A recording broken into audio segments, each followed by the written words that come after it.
Le nouveau modèle de machine Oshizaki, compact, très compact, moins de 600 mm de haut. La AM20.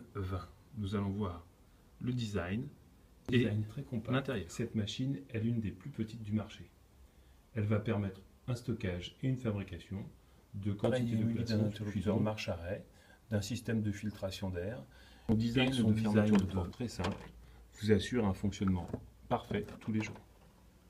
À l'intérieur, nous pouvons voir le système de projection d'eau caché derrière des rideaux, le thermomètre de cuve, de contact de cuve, et l'extrême facilité de nettoyage sera permise grâce au design très simple. Après avoir retiré les rideaux d'une façon très simple, nous avons accès à l'ensemble de l'unité intérieure, une grille de tombée des glaçons,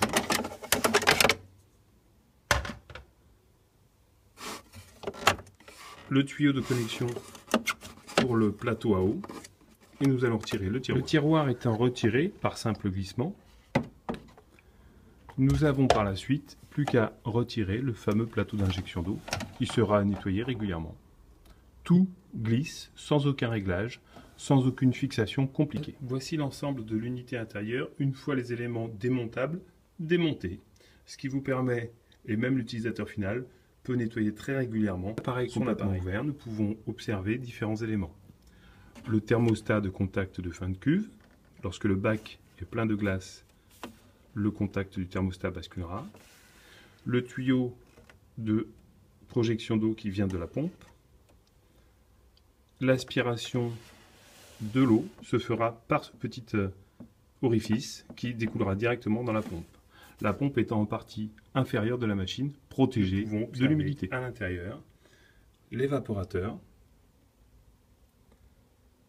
que voici, composé d'une multitude de petits godets qui vont être refroidis, être remplis d'eau et former les glaçons. Un godet par injecteur. Les différents éléments que nous avons retirés pour le démontage intérieur. Le plateau de glissement des glaçons, le plateau de projection d'eau avec ses trous d'injection, les rideaux et le réservoir d'eau qui est sous forme de Voici ôter quelques rideaux de façon à pouvoir apercevoir les jets de projection qui vont du plafond jusqu'au sac alvéole afin de créer des glaçons indépendants. Ainsi que sur le dessus de l'évaporateur, nous pouvons apercevoir par le câble blanc le bulbe du thermostat qui va servir à la fin de la réfrigération et donc à la bonne formation des glaçons. En position centrale, alimenté par les deux câbles électriques, bleu et gris, l'électrovanne d'un et de l'autre. Puis tout l'appareillage frigorifique, capillaire. Toute la machine au travail, en train de se remplir de glace. L'évaporateur commence à refroidir. On a donc une formation de glaçons dans les alvéoles. Et voici le résultat final.